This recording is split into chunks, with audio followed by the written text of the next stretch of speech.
the pain got like, he had a really, like, kept saying his stomach's exploding and his brain hurts. Like, he was in a lot of pain. After spending 4 days in bed with fever, severe stomach aches, headaches, and red blotches appearing on his body, Jacob was sent to the Montreal Children's Hospital and was diagnosed with multi-system inflammatory syndrome, also called MIS-C, a rare complication of COVID-19 that typically occurs 2 to 6 weeks after the initial phase of COVID infection.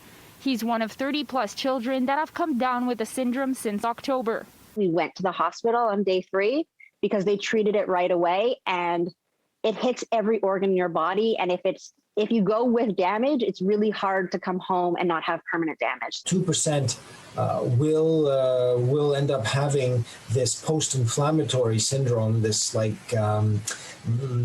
autoimmune, almost immune attack against their own body. Doctors say MIS-C is similar to Kawasaki disease. Different body parts can become inflamed, including the heart, lungs, kidneys, brain, skin, eyes, or gastrointestinal organs.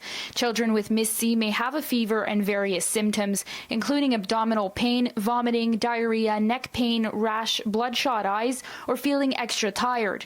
7-year-old Jacob developed symptoms of MIS-C a month after testing positive for COVID. The latest stats from Montreal Public Health show children 5 to 9 years old make up 385 of the city's new cases in the past 14 days. Treatment was difficult for both Jacob and his mom to endure. Even the blood pressure machine, like, as soon as they go to take his blood pressure, which they have to do very often, it hurts. Like, your whole body's inflamed. So when you touch you, like, he literally wouldn't let anybody or anything touch him because it hurt him so badly. They are given a transfusion of antibodies. It's a collection of antibodies called intravenous immunoglobulin. That's to put a damper on the immune system. And if that doesn't work, some of them are what's called IVIG. Some of them are IVIG resistant.